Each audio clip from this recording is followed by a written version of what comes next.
Okay, hello. How are you guys?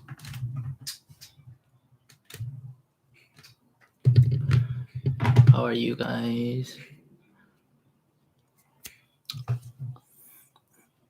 Today, the book that I'm going to read is Alice in Wonderland, just like last time. It's been 3 or 4 days since I started reading this book, and I've had a lot of trouble doing this YouTube live, because of mic and camera and this device. Because of live problem, I've been trying to figure out how to solve this problem, but it's been really hard. Every time I upload videos, like it was hard for me to look at it, not because I felt awkward, but because of troubles. If you look at the videos that I've uploaded, you won't be able to see it because you can clearly hear the radio. It's there, right there, but then the video, it doesn't live stream, which means it doesn't like go on and on, like it just stops like over and over. So like instantly you click on my video, the moment that you click on it, you'll be able to find yourself like going out right away. So anyway, I've been trying to figure out that problem, but it's gonna be okay sooner or later, because it's an ongoing process, and I'm trying my best to solve this problem. Okay. I'm gonna pick up where I left off last time. Now, the book Alice in Wonderland. I'm at the page 77.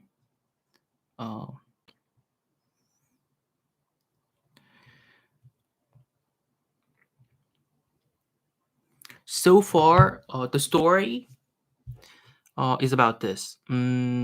Alice, like she's been growing, and not that like growing like normally, like she's become big and small, like on and off, like constantly, and she doesn't know who she is. She wake up in the morning, and now she finds herself like big at some point and small at some point, and she's really confused.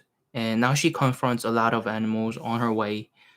Um, it's become like complicated, and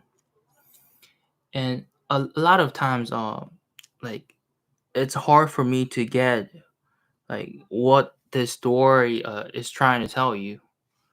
I mean, like it's obviously a fairy tale or like a story that is written a long time ago. Maybe it's because it's written a long time ago. It's hard for me to understand. No, that's a lame excuse. Anyway, I'm going to start reading it. Okay. I'm going to read this book for 30 minutes again. And after that, if chances are met, I'm going to talk. But I know that nobody will watch me reading this book. So, um, okay. Anyway, okay. Let me start. For a minute or two, she stood looking at the house and wondering what to do next when Sonia Footman in livery came running out of the wood. She considered him to be a footman because he was in livery. Otherwise, judging by his face only, she would have called him a fish and rapped loudly at the door with his knuckles. It was opened by another footman in livery, with a round face and large eyes like a frog, and both footmen, Alice noticed, had powdered hair that curled all over their heads. She felt very curious to know what it was all about and crept a little way out of the wood to listen. The fish footman began by producing from under his arm a great letter nearly as large as himself, and this he handed over to the other, saying in a solemn tone, "For the Duchess, an invitation from the Queen to play."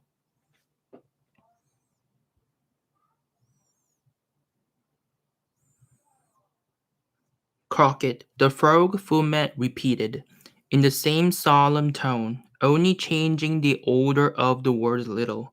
"From the Queen, an invitation for the Duchess to play croquet." Then they both bowed low, and their curls got entangled together. Alice laughed so much at this that she had to run back into the wood for fear of their hearing her. And when she next peeped out, the fish footman was gone, and the other was sitting on the ground near the door, staring stupidly up into the sky. Alice went timidly up to the door and knocked. "There's no sort of use in knocking," said the footman, "and that for two reasons. First, because I'm on the same side of the door as you are. Secondly, because they're making such a noise inside. No one could possibly hear you, and certainly there was a most extraordinary noise going on within, a constant howling and sneezing, and every now and then a great crash, as if a dish or kettle had been broken to pieces." "Please then," said Alice, "how am I to get in? There might be some sense in your knocking," the footman went on, without attending to her. "If we had a door between us, for instance, if you were inside, you might knock, and I could let you out, you know." He was looking up into the sky all the time he was speaking, and this Alice thought decidedly uncivil. "But perhaps he can't help it," she said to herself. "His eyes are so very nearly at the top of his head. But at any rate, he might answer questions. How am I to get in?" she repeated aloud. "I shall sit here," the footman remarked, "till tomorrow." At this moment the door of the house opened, and a large plate came skimming out, straight at the footman's head. It just grazed his nose and broke to pieces against one of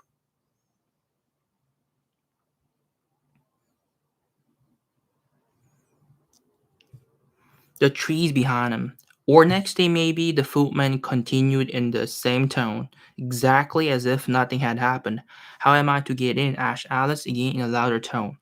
"Are you going to get in at all?" said the footman. "That's the first question, you know." It was no doubt, only Alice did not like to be told so. "It's really dreadful," she muttered to herself, "the way all the creatures argue. It's enough to drive one crazy." The footman seemed to think this is a good opportunity for repeating his remark. Uh, hey, hold on for a second. I'm gonna have to check if this mic is working or not. Okay. I'll be doing this really quickly. Hold on for a sec.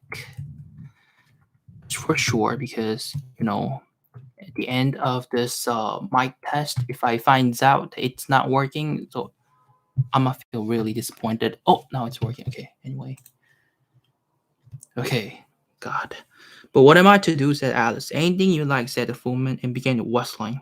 "Oh, there's no use in talking to him," said Alice desperately. "He's perfectly idiotic." And she opened the door and went in. The door led right into a large kitchen, which was full of smoke from one end to the other. The Duchess was sitting on a three-legged stool in the middle, nursing a baby. The cook was leaning over the fire, stirring a large cauldron which seemed to be full of soup. "There is certainly too much pepper in that soup," Alice said to herself, as well as she could for sneezing.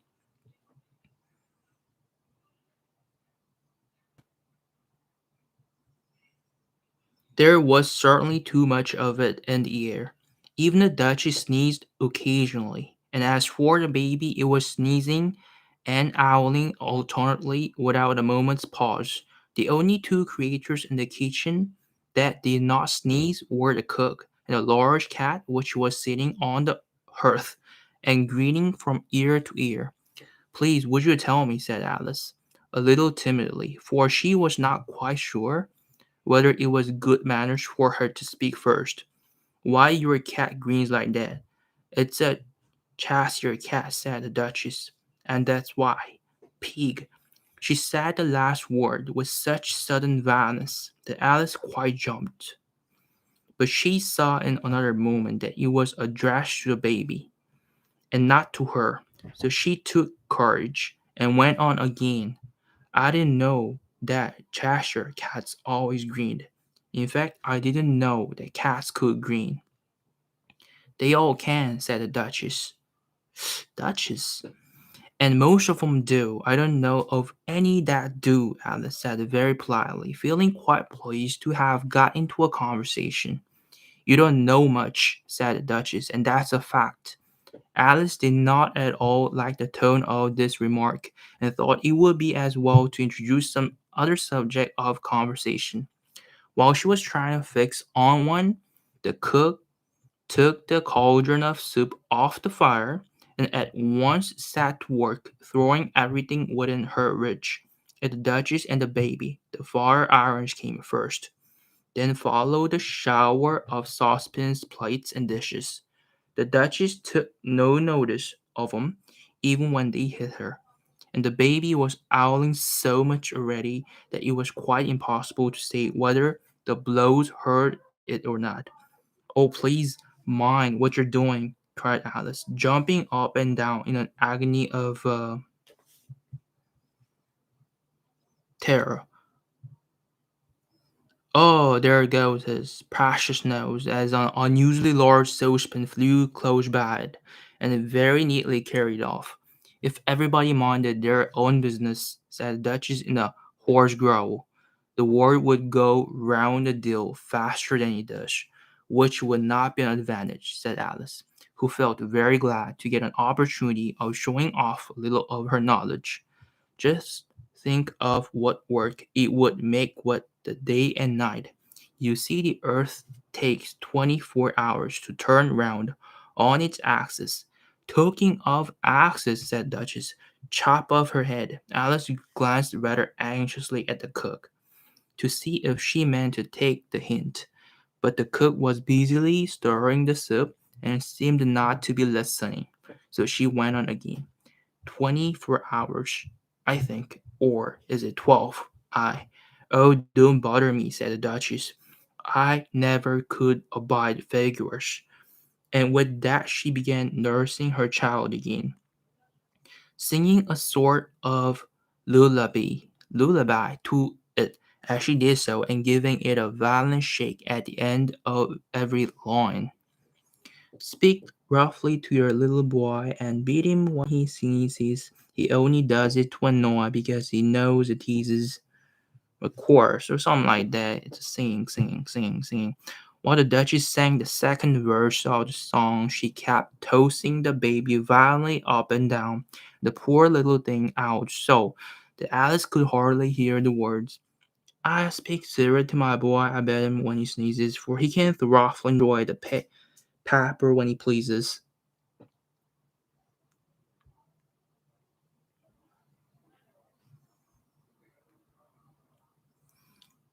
Here you may nurse it a bit if you like, said Duchess with Alice, fighting the baby at her as she spoke. I must go and get ready to play croquet with the Queen. And she hurried out of the room. The cook threw a frying pan after her as she went, but it just missed her.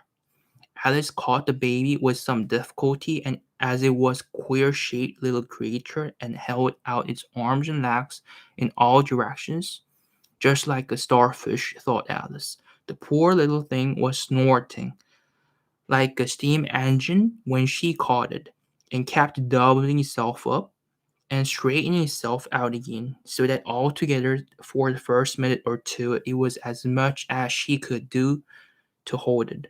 As soon as she had made out the proper way of nursing it, which was to twist it up into a sort of knot, and then kept tight hold of its right ear and left foot, so as to prevent its undoing self.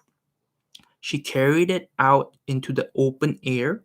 If I don't take this child away with me, thought Alice, they are sure to kill it in a day or two.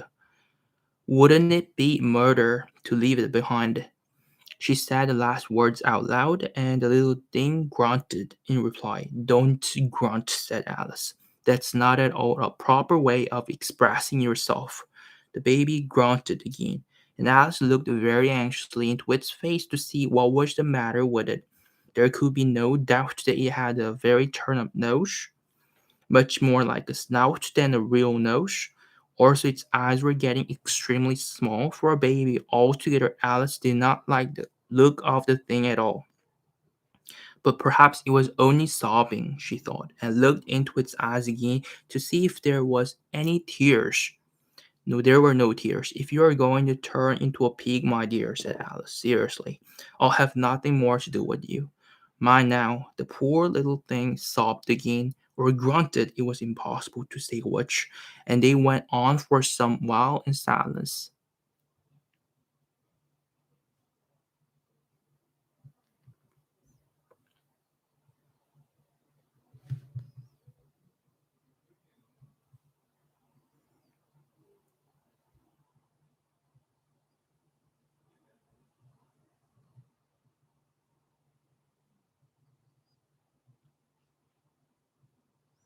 Alice was just beginning to think to herself, now what am I to do with this creature when I get it home? When it grunted again, so violently that she looked down into its face in some alarm. This time there could be no mistake about it. It was neither more nor less than a pig, and she felt that it would be quite absurd for her to carry it any further. So she set the little creature down and felt quite relieved to see it trot away quietly into the wood. If it had grown up, she said to herself, it would have made a dreadfully ugly child. But it makes rather a handsome pig, I think. And she began thinking over other children she knew, who might do very well as pigs, and was just saying to herself, if one only knew the right way to change them, by seeing the Cheshire cat sitting on a bough of a tree a few yards off. The cat only grinned when it saw Alice. It looked good-natured, she thought. Still, it had very long claws and a great many teeth, so she felt it ought to be treated with respect. Cheshire paused. She began rather timidly, as she did not at all know whether it would like the name. However, it only grinned a little wider. Come, it's a place so far, thought Alice, and she went on. Would you tell me, please, which way I ought to walk from here? That depends a good deal on where you want to get to, said the cat. I don't much care where, said Alice. Then it doesn't matter which way you walk, said the cat, so long as I get somewhere, Alice added as an explanation. So she doesn't know where she has to, right? Okay, so far nobody's watching, but it's okay. I'm gonna have to continue, okay? Anyway, oh, you are sure to do that, said the cat. If you only walk long enough, Alice felt that this could not be denied. So she tried another question. What sort of people live about here? In that direction, the cat said, waving its right paw round, lives a hatter, and in that direction, waving the other paw, lives a March hare. Visit either you like, they're both mad. But I don't want to go among mad people, Alice remarked. Oh, you can't help that, said the cat. We're all made here. I'm mad. You are mad. How do you know I'm mad, said Alice. You must be, said the cat, or you wouldn't have come here. Alice didn't think that proved it at all. However, she went on. And how do you know that you are mad? To begin with, said the cat, a dog's not mad. You grant that. I suppose so, she said. Well, then, the cat went on. You see, a dog growls when it's angry and wags its tail when it's pleased. Now I growl when I'm pleased and wag my tail when I'm angry. Therefore, I'm mad. I call it purring, not growling, said Alice. Call it what you like, said the cat.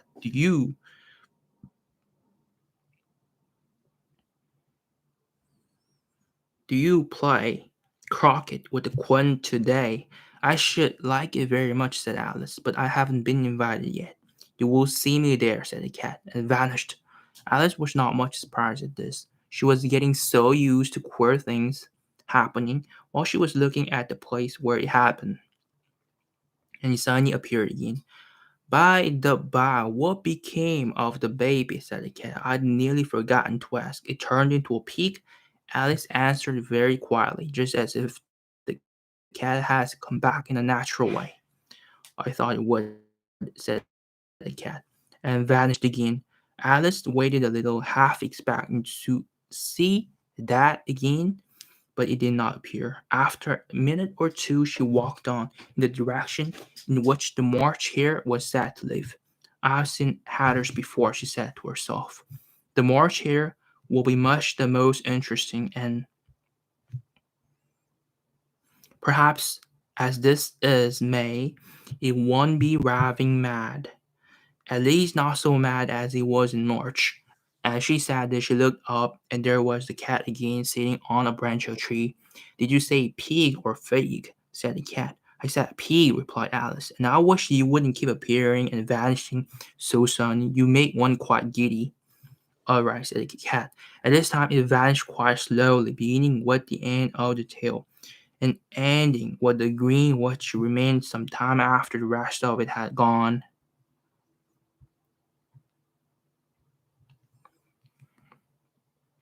Well, I've often seen a cat without a green, thought Alice, but a green without a cat is the most curious thing I ever saw in all my life.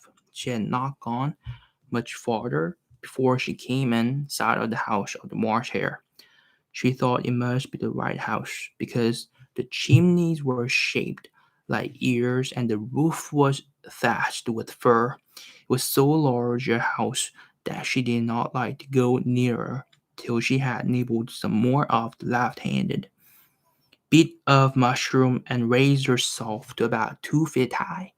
Even then she walked up towards it rather timidly, saying to herself, suppose it should be raving mad after all.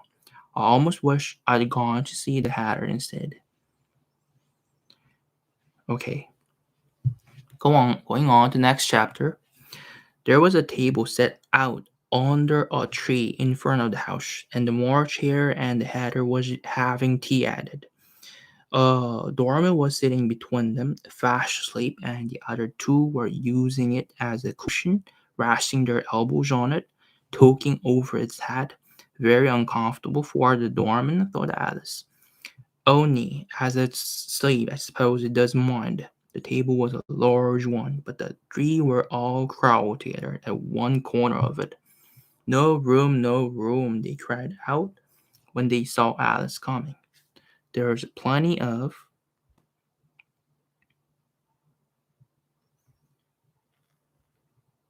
room, said Alice indignantly, and she sat down in a large armchair at one end of the table. Have some wine. The March Hare sat in an encouraging tone. Alice looked all round the table, but there was nothing on it but tea. I don't see any wine, she remarked. There isn't any, said the March Hare. Then it wasn't very civil of you to offer it, said Alice angrily. It wasn't very civil of you to sit down without being invited, said the March Hare. I didn't know it was your table, said Alice. It's laid for a great many more than three. Your hair wants cutting, said the hatter. He had been looking at Alice for some time with great curiosity, and this was his first speech.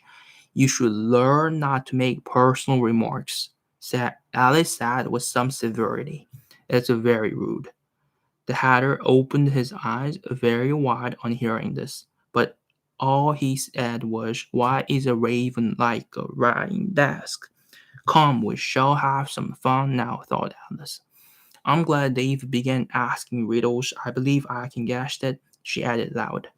Do you mean that you think you can find out the answer to it? Said the March Hare. Exactly so, said Alice.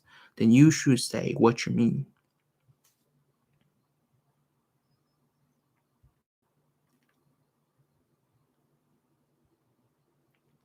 The March Hare went on. I do, Alice hastily replied. At least, I mean what I say. There's the same thing, not the same thing a bee, said Hatter. Why, you might just as well say that I see what I eat is the same thing as I eat what I see. You might just as well say, added the March here, that I like what I get is the same thing as I get what I like. You might just as well say, added the doorman who seemed to be talking in his sleep, that I breathe when I sleep is the same thing as I sleep when I breathe. It is the same thing what you said, the Hatter. And here the conversation dropped, and the party sat silent for a minute, while Alice thought over all she could remember about ravens and riding desks, which wasn't much. The Hatter was the first to break the silence. What day of the month is it? She said. Turning to Alice, he had taken his watch out of his pocket and was looking at it uneasily, shaking it every now and then and holding it to his ear. Alice considered a little and said, "The 4th. 2 days wrong," sighed the Hatter. "I told you butter wouldn't suit the works," he added, looking angrily at the March Hare. It was the best butter, the March Hare meekly replied. "Yes, but some crumbs must have got in as well," the Hatter grumbled. "You shouldn't have put it in with the bread knife." The March Hare took the watch and looked at it gloomily. Then he dipped it into his cup of tea and looked at it again, but he could think of nothing better to say than his first remark. It was the best butter, Alice had been looking over his shoulder with some curiosity. "What a funny watch," she remarked. "It tells you the day of the month, and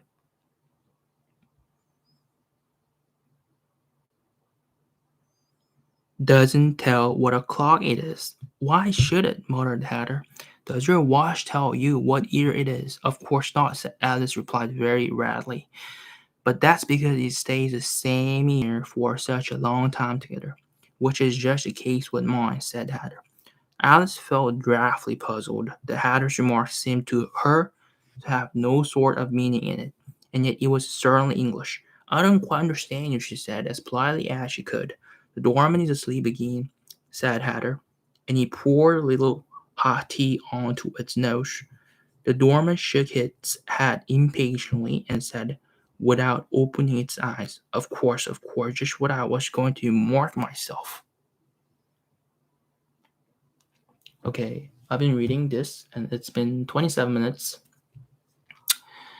I'm going to wrap this up tonight because it's 27 minutes, but I've got really, really, really important things to do. And now it's 9:14 at night, and I have to do it right away. So I'm going to finish it right now, and I'm gonna see you tomorrow. Okay, there are things that I have to check up on. Okay, bye bye.